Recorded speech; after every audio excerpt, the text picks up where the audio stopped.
नमस्कार दोस्तों, स्वागत है आपका आपके पसंदीदा YouTube channel knowledge with world पर। आज हम बात करने वाले हैं एक ऐसी भारतीय कंपनी के बारे में जिसने टेक्नोलॉजी की दुनिया में विदेशी कंपनियों को सीधी टक्कर दी है। नाम है जोहो कॉरपोरेशन। ये कंपनी आजकल चर्चा में है अपने मैसेजिंग ऐप आरत्ते और नए फिनटेक प्रोडक्ट्स की वजह से। तो चलिए शुरू करते हैं इस गहराई से जानकारी भरे सफर को। जोहो कॉरपोरेशन एक भारतीय टेक कंपनी है जिसका मुख्यालय चेन्नई, तमिलनाडु में है। इसके फाउंडर हैं श्रीधर वेम्बू, जो खुद एक वैज्ञानिक, इंजीनियर और उद्यमी हैं। उन्होंने प्रिंसटन यूनिवर्सिटी से इलेक्ट्रिकल इंजीनियरिंग में पीएचडी की है और आईआईटी मद्रास से ग्रेजुएशन किया है। वे एक ऐसे व्यक्ति हैं जिन्होंने अमेरिका में रहकर करोड़ों की कंपनी बनाई, लेकिन फिर भारत लौटकर गांव से कंपनी चलाने का फैसला किया। जोहो की शुरुआत 1996 में हुई थी और आज ये कंपनी 55 से ज्यादा क्लाउड बेस्ड सॉफ्टवेयर बनाती है। ये सॉफ्टवेयर छोटे व्यापारियों से लेकर बड़ी कंपनियों तक इस्तेमाल करते हैं। Zoho CRM, Zoho books, Zoho mail, Zoho projects, Zoho creator, ये सब उनके प्रमुख प्रोडक्ट्स हैं। कंपनी की खास बात यह है कि ये अपने सारे सॉफ्टवेयर खुद बनाती है, खुद के सर्वर पर होस्ट करती है और किसी भी विदेशी क्लाउड जैसे AWS या गूगल क्लाउड पर निर्भर नहीं रहती।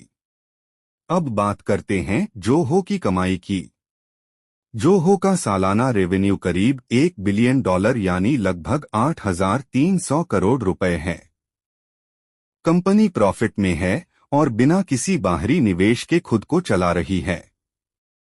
श्रीधर वेम्बू ने साफ कहा है कि जोहो एक रिसर्च लैब की तरह काम करती है, जो खुद पैसे कमाकर अपने इनोवेशन को फंड करती है। यही वजह है कि कंपनी पर कोई तिमाही प्रेशर नहीं होता और वो लंबे समय की सोच के साथ काम करती है। अब आते हैं आरत्ते ऐप पर। ये जोहो का देसी मैसेजिंग ऐप है जो व्हाट्सएप को टक्कर देने के लिए बनाया गया है। आरत्ते का मतलब तमिल में होता है बातचीत। ये ऐप पूरी तरह भारत में बना है और भारत में ही होस्ट होता है।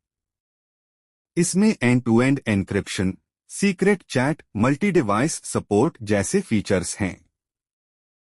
हाल ही में इस ऐप ने 3 दिन में 100 गुना ट्रैफिक ग्रोथ देखी। 3,000 से बढ़कर 3.5 लाख डेली साइन अप हो गए। आज ये ऐप स्टोर पर सोशल नेटवर्किंग कैटेगरी में नंबर 1 पर है। व्हाट्सएप से तुलना करें तो आरत्ते का सबसे बड़ा फायदा है डेटा प्राइवेसी। श्रीधर वेम्बू ने कहा है कि आरत्ते कभी भी व्हाट्सएप की तरह मोनोपोली नहीं बनेगा। ये ओपन प्रोटोकॉल पर काम करेगा, जैसे यूपीआई करता है। जोहो ने आइस्पर्ट के साथ मिलकर मैसेजिंग के लिए ओपन स्टैंडर्ड बनाने की बात भी शुरू कर दी है। अब बात करते हैं जोहो के क्लाइंट्स की। जोहो के ग्राहक भारत और विदेशों में फैले हुए हैं।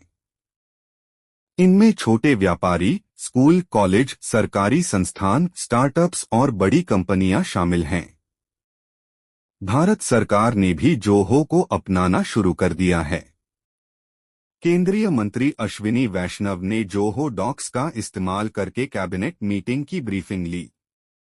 शिक्षा मंत्री धर्मेंद्र प्रधान ने जोहो को प्रमोट किया और लोगों से कहा कि स्वदेशी ऐप्स को अपनाएं। जोहो ऑफिस को अब शिक्षा मंत्रालय में अनिवार्य किया जा रहा है। जोहो अब फिनटेक की दुनिया में भी कदम रख चुका है। उन्होंने नए पॉस डिवाइस लॉन्च किए हैं जो यूपीआई, कार्ड, मोबाइल वॉलेट सबको सपोर्ट करते हैं। ये device touch screen, inbuilt printer और 4G वाईफाई ब्लूटूथ से लैस हैं। जोहो ने एनपीसीआई के साथ मिलकर भारत के पेमेंट इंफ्रास्ट्रक्चर को मजबूत करने का बीड़ा उठाया है। कुल मिलाकर जोहो एक ऐसी कंपनी बन चुकी है जो भारत की टेक्नोलॉजी आत्मनिर्भरता का प्रतीक है। आरत्ते ऐप ने व्हाट्सएप को सीधी चुनौती दी है, सरकार का समर्थन मिल रहा है और कंपनी लगातार नए क्षेत्रों में विस्तार कर रही है। श्रीधर वेम्बू ने दिखा दिया है कि भारत से भी ग्लोबल टेक कंपनी चलाई जा सकती है, वो भी गांव से। अगर आपको ये जानकारी पसंद आई हो तो नॉलेज विद वर्ल्ड को सब्सक्राइब करना न भूलें। अगली बार हम बात करेंगे भारत के सबसे बड़े न्यूक्लियर पावर प्रोजेक्ट की। तब तक के लिए धन्यवाद।